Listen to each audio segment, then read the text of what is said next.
So go ahead and let me get all attention up here, please.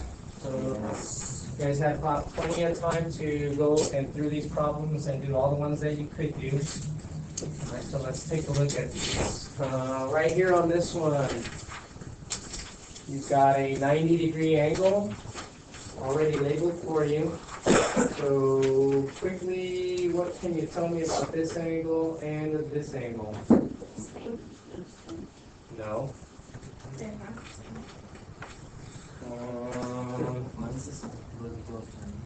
They both add up to equal to 90.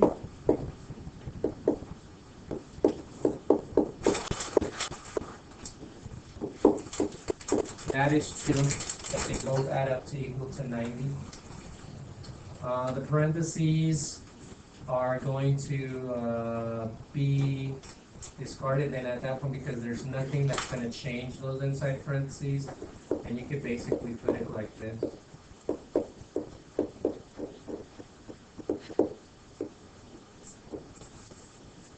Combine like terms, that's going to give you 3x.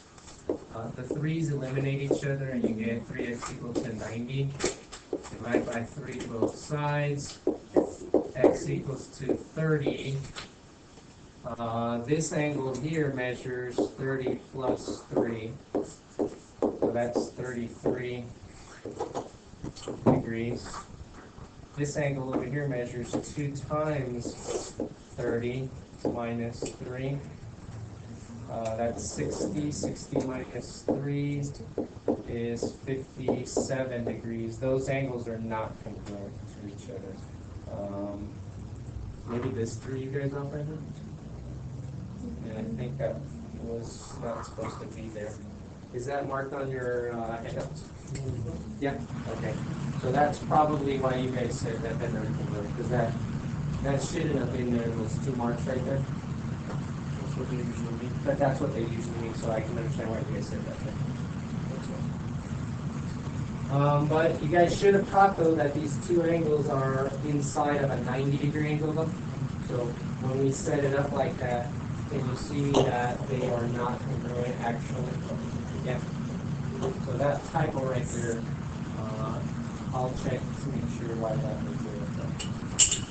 Any questions on that right there? No? Okay. 33? Yeah, that's an equal sign. So all I'm doing is I'm simplifying 30 plus 3. 30 plus 3 is 33. Okay. Any questions on that one right there then? No? The next one, it says, for the diagram below, Caleb is given the facts that f plus g is 180. So f plus g are these 2 angles. So they're saying those 2 angles add up to equal 180. And they also said that f to h, so that's these 2 here, add up to equal 180. And then it says on there, it says, using this, he has made the conjecture vertical angles are congruent. So where are the vertical angles in the picture anyway? G should be congruent to H if those 2 lines are straight. Yeah? And G is congruent to H. Those are the vertical angles.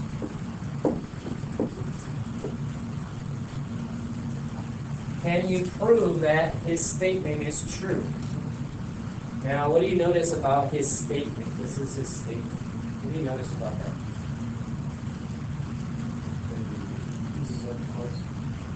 It uses F twice, okay? Anything else that they're related to? 180.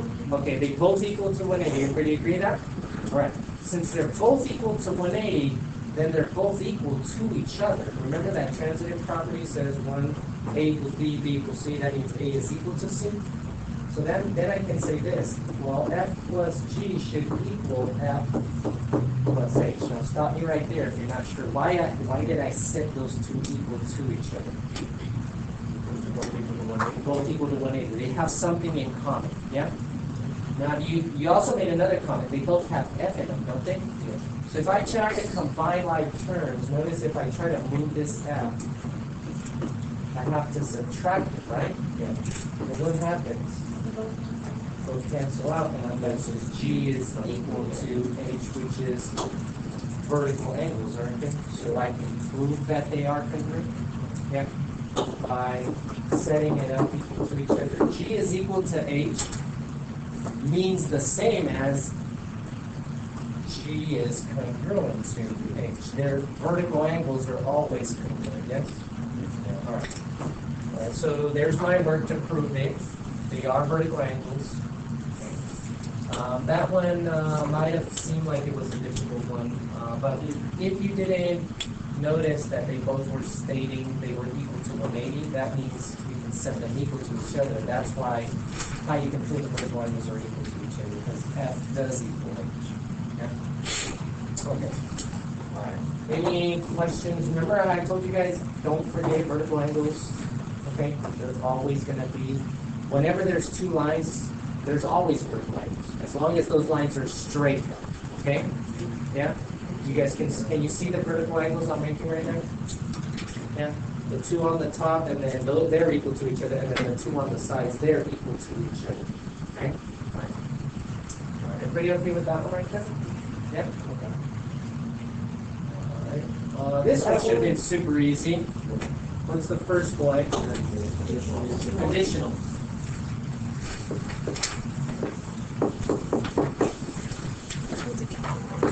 Okay, that one should have been super easy. Okay. That's a T thing.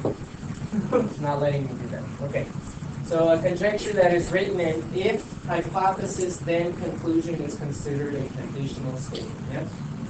Now it says, make a conjecture about corresponding angles. So if something, so it says alternate interior angles have equal measures. That should actually have been corresponding. Well, there's another typo. All right, so if something, then corresponding angles have equal measures. So that typo, can you fix that? So now think back at all the stuff that we were highlighting. There was a theorem that stated if some hypothesis, and then it said then corresponding angles have equal measures. So look for that highlighted part from the last time we were in class. Raise your hand when you find it. Okay, it's supposed to be corresponding angles. Did you find it? It should be a theorem that says corresponding angles. Okay, Julie, read that theorem. If the transversal intersects the parallel lines, then corresponding angles are equal. Correct. And isn't that the same thing that they have an equal measure? Yeah. What does that theorem number say? Postulate 3.1. It says postulate 3.1. If a transversal cuts two parallel lines, then corresponding angles are congruent. So that's the hypothesis that is missing. If the transversal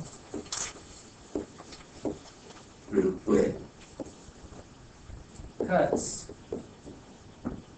two parallel lines, then corresponding angles have equal measure. Yeah?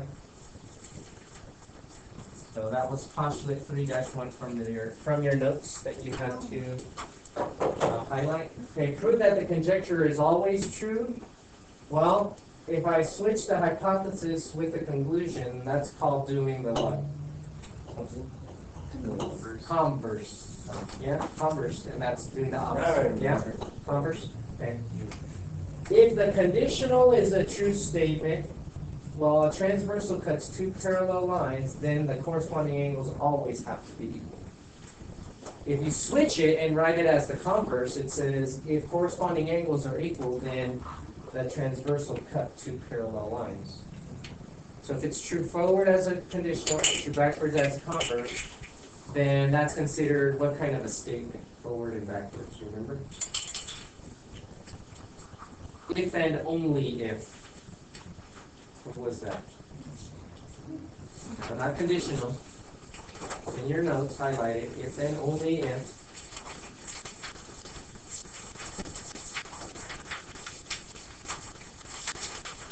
If and only if statements. By conditional statements. True forward and backwards. Okay? So prove that the conjecture is always true. That conjecture is a biconditional statement that is true forwards and backwards. You would state that. Okay?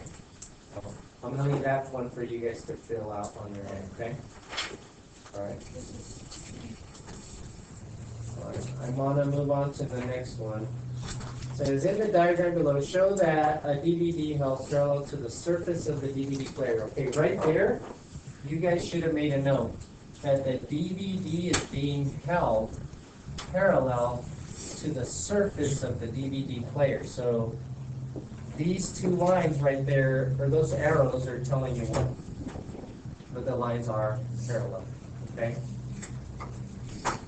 So now, when you look at those parallel lines, I'm going to highlight one of the transversals.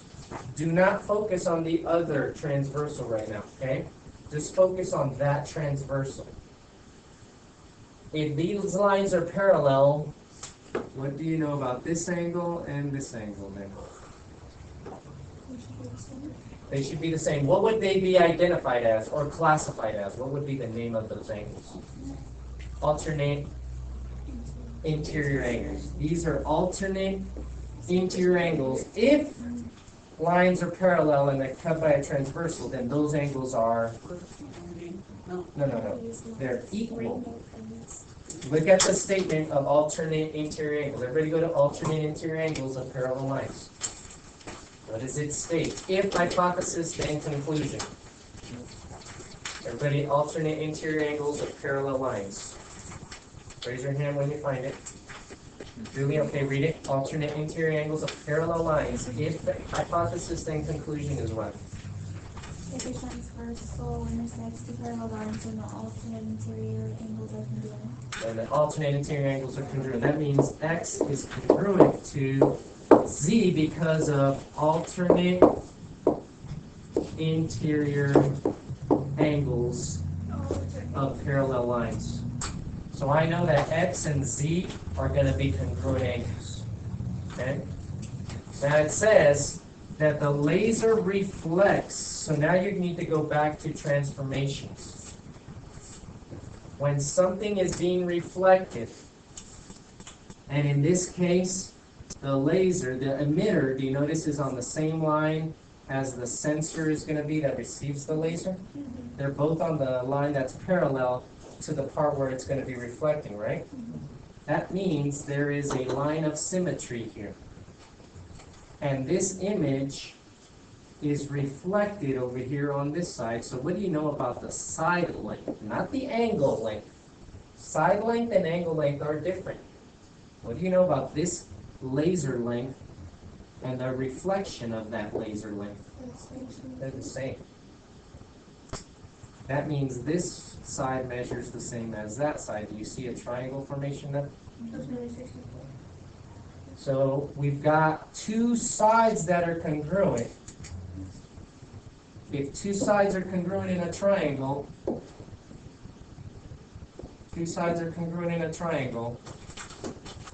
you've got 1, 2, 3 vertices. So I'm going to say A, B, C just for an example. Two sides are congruent, then what else do you know about the angles in the triangle?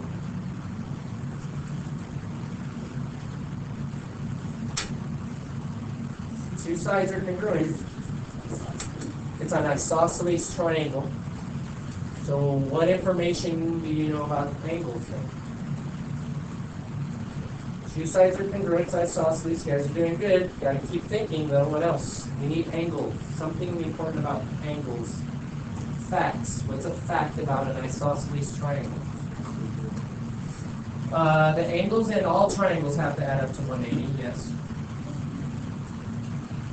You guys got to think here, isosceles triangle, you guys had it on the last test.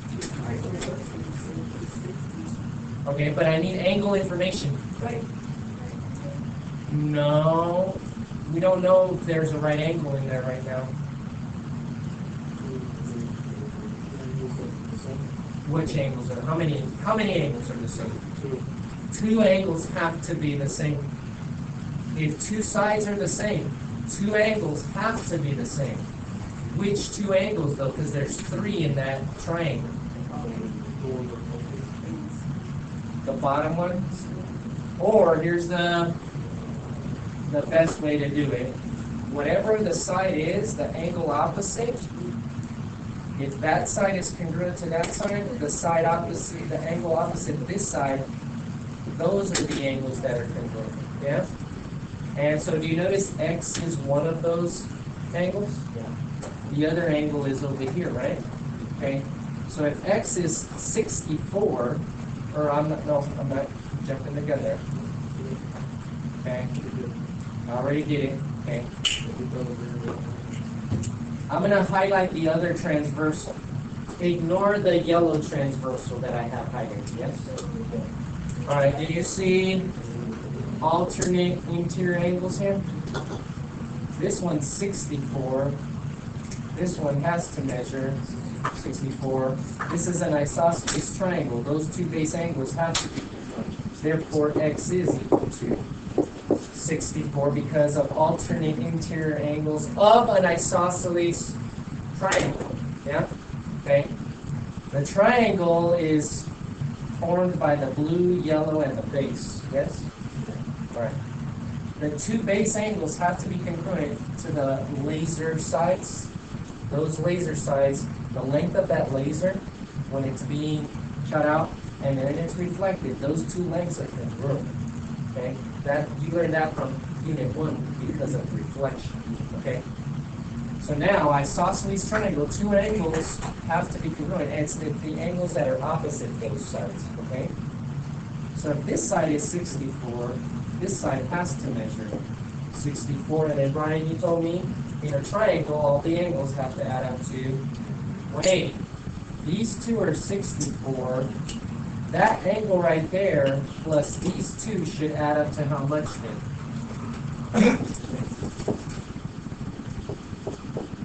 How people? 180. 180? Okay, I didn't hear it. All right, so can I solve for y? Yeah. What do these two give you? 128 plus y equal to 180. Subtract 128 to both sides so that you can get y alone. I'm kind of running into the next problem, so I'm going to go over here. I can do the 128 without causing any problem there. That gives me y alone now, and 180 minus 128. Remember, you guys are going to need calculators. So if you don't have a calculator, go grab one, okay? What do you get? 52? 52? Yeah. Okay. So now check with your calculators. Check 64 plus 64 plus 52. Does it give you 180? Everybody has calculators. Yeah. Yeah. So then our y value is correct of 52. Now I asked you to check it because they have to add up to 180 in a triangle. Okay. All right, and just remember, it says the laser reflects at 64 angles, and then it goes on to say, for the laser to go directly into the sensor, at which angle does the emitter need to send the laser beam? That's the value of y that you're having to solve for. In other words, what does the measure of angle x have to be? That's separate. We already solved for x. X has to go at an angle of 64, and the laser beam has to come in at an angle of 52. Okay? Therefore, it'll hit the sensor. Okay? Now, you got to make sure you guys can explain that. What does the measure of angle y have to be for the DVD player? We already showed our work for that. And now this part, justifying your conclusions.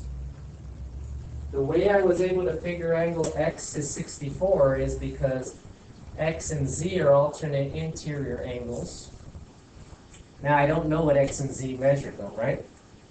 But because this is an isosceles triangle formation with the laser, I know that the base angles are congruent. So you would have to state that the base angles of an isosceles triangle are congruent. That means X has to measure the same as the other base angle. Since I know 64 already on the other transversal, 64 and this missing angle right here are alternate interior angles. And you guys got to be able to use those words. Alternate interior angles of one of the sides of the isosceles triangle is already given. So you know those measurements already. That's how I got the 64 for the base. And these two are bases of an isosceles triangle. And I got that answer. So you guys have to be able to explain that, okay? The way I got Y was inside of a triangle. That's called the triangle sum theorem. All triangles always have to add up to 180. That's something that we've been discussing several times now. They have to add to 180. All triangles. So when you see the statement on the next problem, use the triangle sum theorem, it's just all those angles have to add up to 180 in a triangle, okay? Right. So justifying your conclusion, I kind of just went over that, but you guys have to be able to explain that in writing, okay? All right, let's move over to this part. Now this part right here was not meant for you guys, that was meant for me only, okay? All right, do you guys see the statement triangle sum theorem? Yeah. The three angles inside the triangle should be set up as an addition, equal to 180. So in this picture, they're labeling the three angles. So which ones are the three angles? X, W, and Y. Those should add up to 180. And that's your triangle sum theorem. That's all you had to do on that one. Does anybody, this kind of, that top part kind of threw you guys off. That wasn't supposed to be good. So you can X out that top part. It wasn't supposed to be there for you. That's for me. That's for when I'm grading. Okay. Just ignore that part. I never just specifically stating what the triangle some theorem was. All right, but I know now, but we have gone over all the angles in the triangle have to add up to 180. yeah. And that's called the triangle sum theorem. We've been doing it. We just never stated it as a triangle sum theorem. Does it make sense though to you? Yeah? Okay. All right. That's all you had to do on that one. State the triangle sum theorem of that picture. You understand why I didn't use Z or A? Those were not in the triangle formation of the laser. One thing I'd like to mention, just real quick, you guys notice that Z, Y, and A are all adjacent angles on a line? So that means you can add those three and they would equal 1. But that's because they're on all adjacent to a line. Okay? All right. Just want to make sure I point that out to you. All right. This part right here is very important for everybody to remember. The angle that a side makes corresponds to the opposite side of that angle. So I just want to show you something. Everybody do an arc on that 70 degrees for me. And I want you to draw a line to the side opposite that arc. Does everybody agree out of the angles 50 degrees, 60 degrees, and 70 degrees, 70 is the largest angle? Yeah. Always opposite the largest angle will be the largest side. So now you got to look at the two letters that make up that side. I'm not going to say No, it's not B, it's not C. What? No, A, B, like the actual letters. You see the letters that make up this side? uh, Are B and A, or you could have said A and B. That makes sense? Now here's to make sure you understand it. 70 is the biggest angle, right? Remember that the angle, the bigger the side that's going to be opposite to it. Because if you look at, everybody pretend my hands It's gonna make it work. are the points of a vertex, yeah? So right there, I'm trying to make a 90-degree angle. Do you see the length between my two hands? Imagine those two connected as a straight line, right? Look at, as the angle gets bigger, will the distance between my hands get longer? All right, what if the angle gets shorter? The side opposite that angle gets shorter, yeah? So which would then be, so don't shout out the answer, just I want you to go to the angle that's the shortest in the picture. Draw an arc there. Draw a line from the shortest angle to the side opposite for me, right? All right, did everybody go to this angle 50? Yeah. That is the shortest angle. Draw the line to the side opposite that angle. And what two letters make up that side? C to A. That's the shortest side. I don't know how much it measures. That is the shortest side. This is the longest, and this would be the middle. Yeah. You guys understand how the angles relate to the sides opposite to them? Because the bigger the angle gets, the side opposite is going to get bigger. Yeah? Okay. Does that make sense to everybody? Yeah? Okay. Now you're going to need to know that on this next problem, okay? So pay close attention.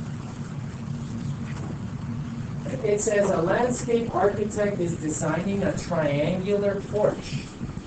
It says the three sides of the porch are going to be 12, 21, and 17. Now first, one important thing that you need to know about triangles.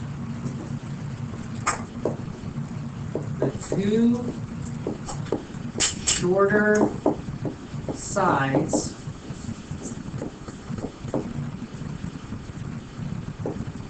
have to add up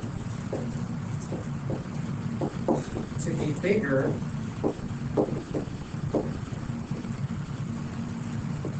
than the biggest side.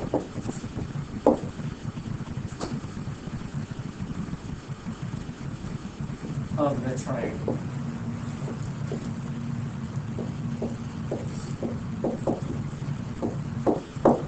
And we're talking specifically only a triangle. No other figure does this fact apply to, okay? So what are the three sides of the triangle that they're talking about?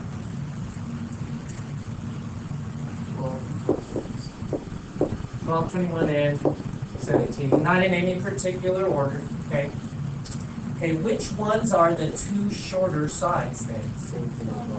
17 and 12? Okay, those two need to be added. And they have to be bigger than the largest side. So now just do some simple math. 12 plus 17, what do you get? 29. Is 29 bigger than 21? All right, so therefore, those sides can make a triangle, okay? Let me give you an example of one that doesn't, okay? So this is an example, okay? Let's say the sides are 3, 6, and 11. Pretend I tell you, I want you to make a triangle with sides 3, 6, and 11. You got to follow this rule for triangles. The two shorter sides have to add up to be bigger than the largest side, okay? Which are the two shorter sides of this example that I'm showing you? 3 and 6? Okay. Has to be bigger than the largest. The largest side is 11. Everybody agree? Yeah. All right. 3 plus 6 is 9 greater than 11. 9 is not greater than 11. What's going to happen is you're going to have the longest side 11, and then you're going to have a side that measures 3 and a side that measures 6, collapse because they're never going to touch.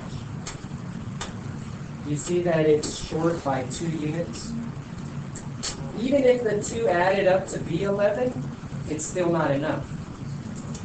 Because when you put the 2 at each end of the length of the largest side, when you start to bring them down, they're going to be too short.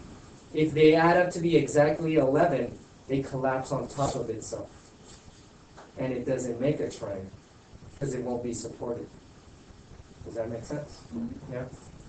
The 2 shorter sides have to add up to be bigger enough so that when they start to collapse, they support each other.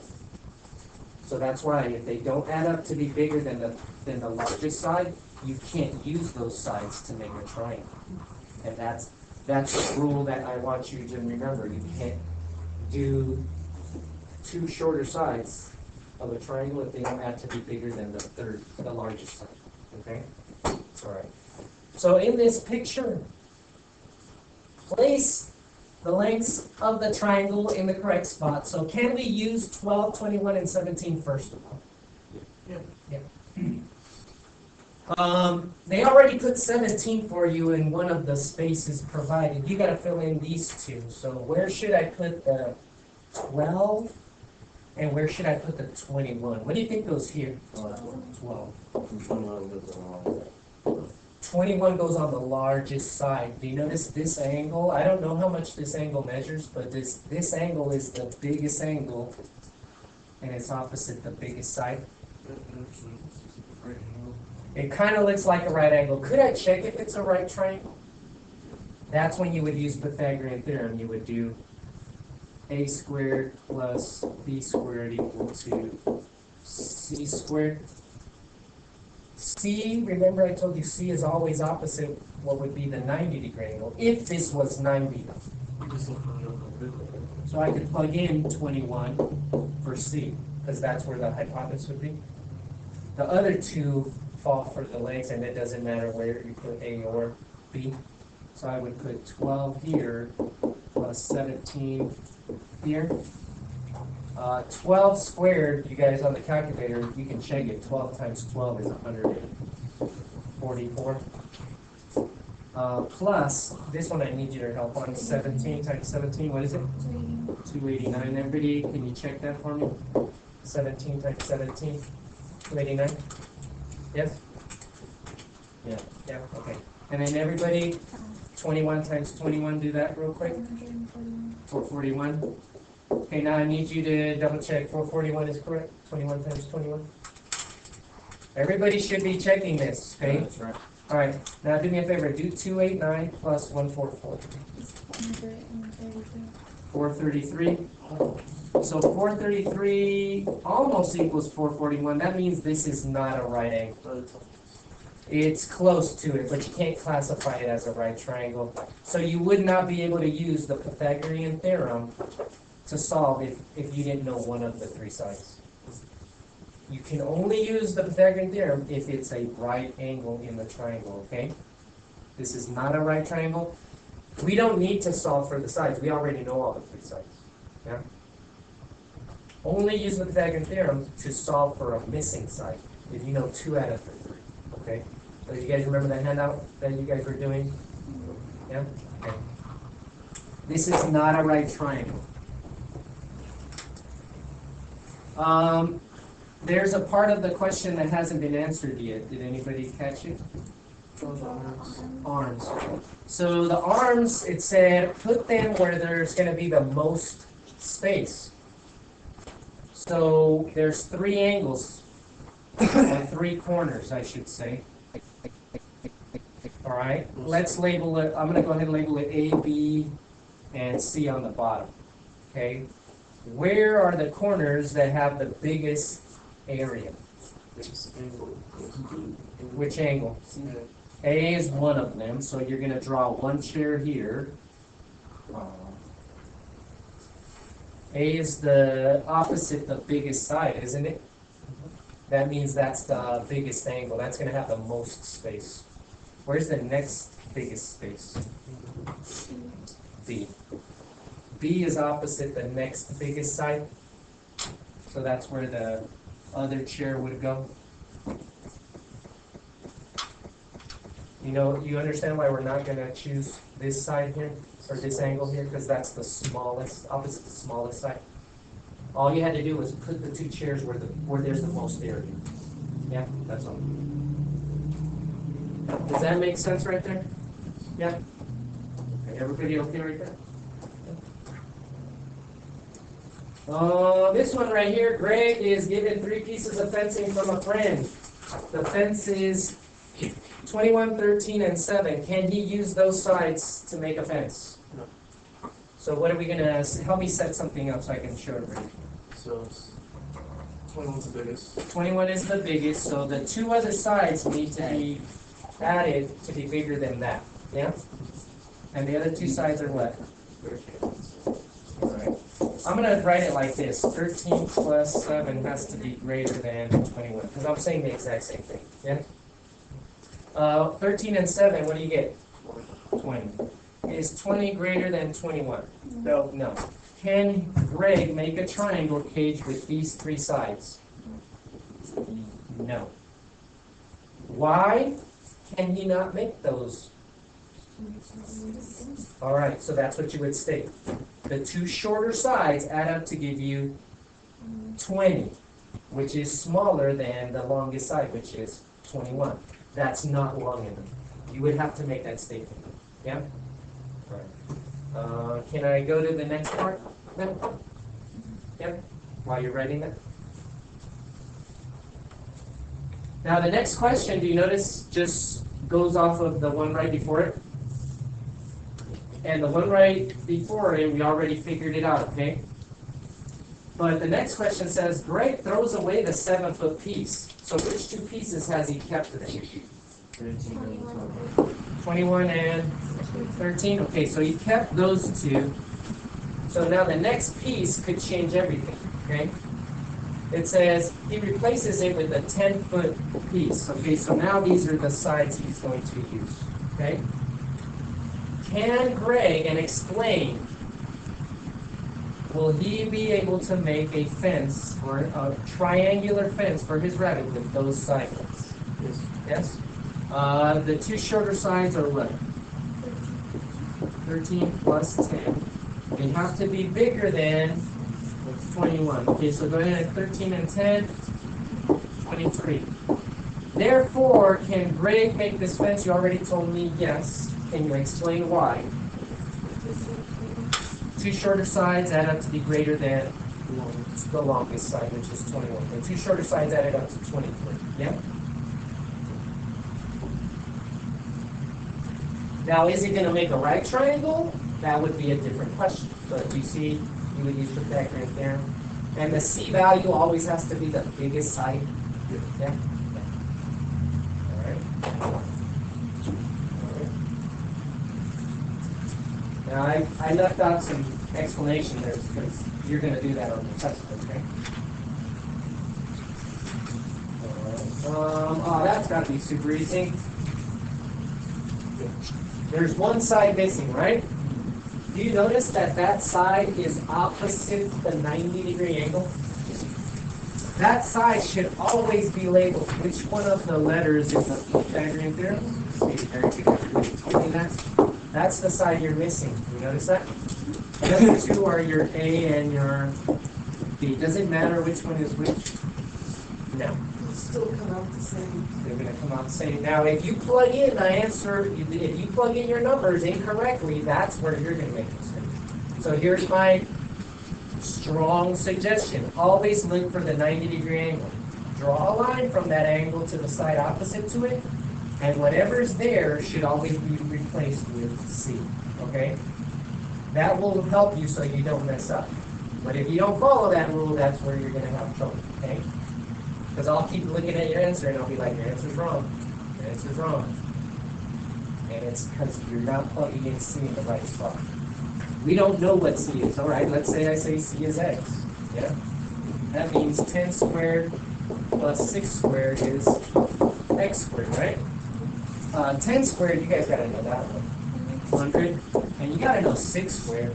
36. Get your calculators ready for me. 100 plus 36, everybody agrees is 136.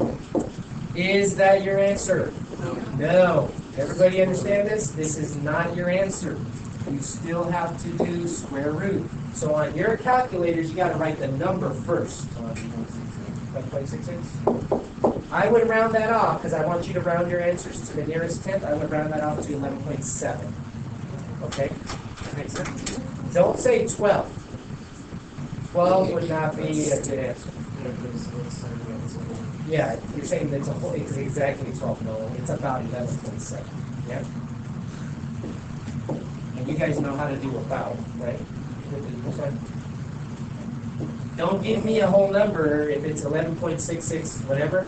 Round it off to the nearest tenth. That's just the first number after the decimal. Okay?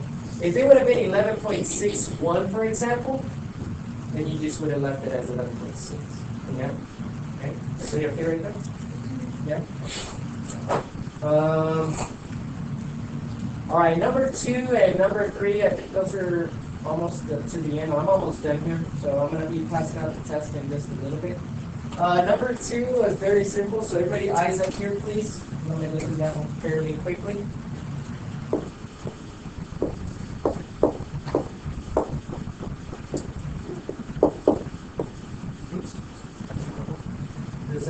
Can you understand what I just wrote down? You don't have to copy it down, but I will. Do you see what I just, north, south, east, and west? Okay. The family vacation, they're going from their hotel to a diner for breakfast. The hotel staff tells them, go south on Main Street. So that means wherever they're at, down, left, right, or up? Down. And it doesn't have to be any certain length. How far did you go down? 9. And you know the actual distance, yeah? Then it says, turn east. So from here, go what? To my right, because that's east. How much? 16. And the line doesn't have to be any specific length. You're just showing direction, yeah? Okay. 6 miles. All right, does everybody understand? Here was the hotel. Here is the diner. How far is the hotel to the diner in a straight line? What do you see in that picture? We already know this is a 90-degree angle because we went directly down and then we went directly to the. So we're trying to solve for C. Yeah, we're trying to solve for 6. Yeah. Yeah. Does that make sense right there? All right. So that's 9 squared plus 6 squared equals. I'm gonna just label that the distance to the hotel and the diner, that straight line as C. All right. That's 81 plus 36 equals C squared. 81 and 36 give you 117. Go ahead and type in. You're not done there, okay? Square root of 117 is about 10.8 approximately miles per second. Yeah? Did that make sense right there, or did I go too fast? Could you round off the 8? What was there anything behind the 8 when you did it? A 1? That's why we leave it as 8 because it was a 1. Had it been a 5 behind the 8, then we would have rounded it off to 10.9. Does that make sense? Yeah. Anything I kind of just over your head, or am I okay? You okay? Do you notice that we had to draw the directions? Remember vectors back in when we were doing transformations? Which direction are you going? Yeah. And do you notice we ended up making a triangle? That was a right triangle. Yeah. Okay. All right. Number 3, it's asking you for the perimeter and the area. So, how do you get the perimeter and the area of a rectangle? Add all the sides. Now, in a rectangle, opposite sides are equal. Do I know all the sides of this rectangle? I know one of them. But if you know that side, you know another side there. Yeah, the opposite side to it is also 5. Yeah? You notice you're missing the top and the bottom. How do I do that? Look at the picture carefully. What do you see in that picture? Two triangles. In a rectangle, all the angles have to be 90 degrees. Do you see what you're going to use? How do I figure out this side right here? Wait, you're starting from B? This is your A, or this could be your A or your B. This could be your A. This is your C. You have to use Pythagorean theorem to find the top and the bottom part. After you find the top and the bottom part, you're not done. Remember, you still got to get the perimeter. 13 is our C. So that means 5 squared plus, I'm going to say x squared since I don't know what that side measures, equals 13 squared. 5 squared is 25, everybody agree? Help me out, 13 squared, 169? Yeah, okay. But you're not done there. What do I got to do to 169? Or what? Subtract 25. All right, good. 25. That'll give me x squared is equal to how much? 144. And am I done there? No. No. Okay. Square root of 144. You should know this one already is 12. Is that the answer? No. No. That's just what the top and the bottom measure. What is the perimeter now? 12 plus 12 plus 5 plus 5. 12 plus 12 plus 5 plus 5 is 34. Okay, and the units are given, they're centimeters. And how do I get area of a rectangle? Multiply the length, which we already know. We didn't know before. And the width. So what's the length? 12 and the width? 5. 12 times 5, 60. The units would be centimeters squared. You guys remember that? Centimeters times centimeters. Okay. So was that pretty simple? Yeah. Do you see the right angle in the picture now? And then you had to use that Pythagorean theorem to help you? Yeah. This one is not as tricky as you think. Now there's a typo here. There is. That's supposed to say AC, not EM. Alright, everybody should have plotted these points already, right? Yeah. Alright. 5, -4. Can you double check I'm putting them in the right spots? That one's A. You should label your points every time you do this, okay? -7, 5, so that's C.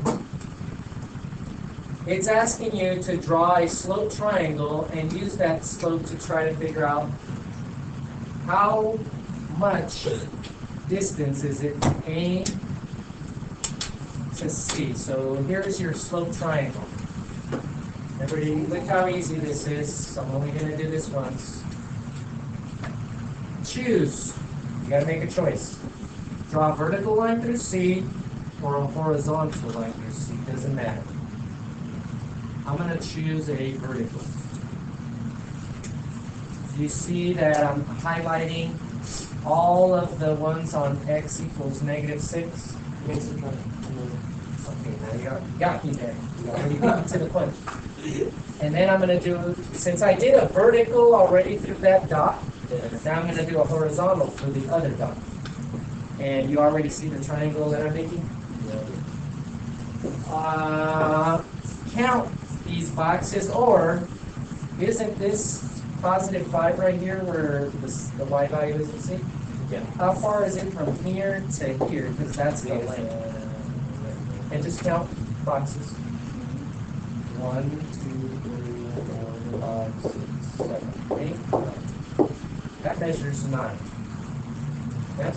Yeah. Now count from this part, which is at x equals -7 to x equals 5. How far is it from there all the way over there?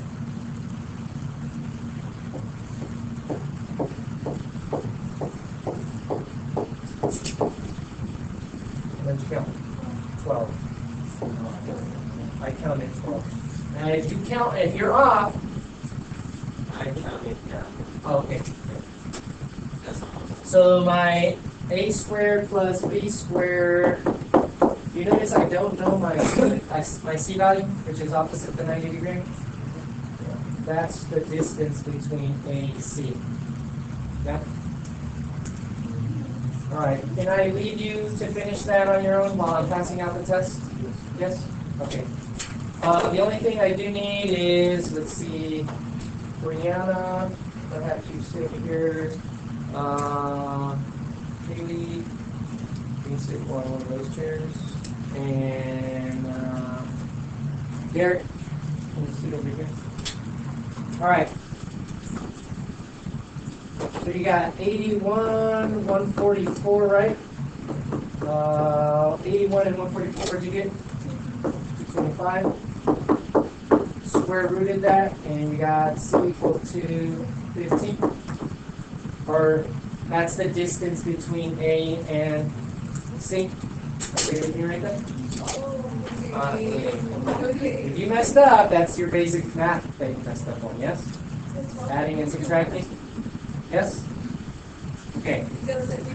All right. Let's go ahead. Everybody that I asked to move seats, can you do that? And take your calculators with you guys, please. When you're done with the test, bring it to me so I can check it out real quick, make sure everything's good. Okay?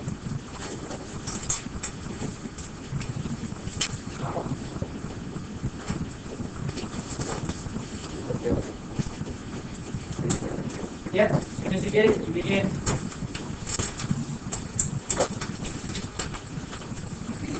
Yes, you can use the calculators, but make sure you guys are showing work, okay?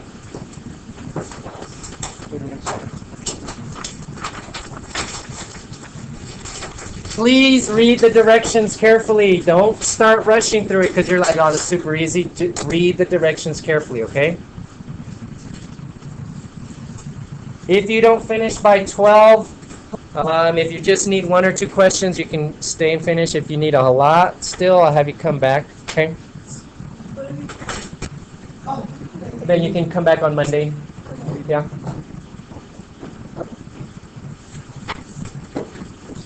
Use your notes. You may use your notes only. You can't share, okay? What do you need? Pencil? That one's got pen on it. Here you go.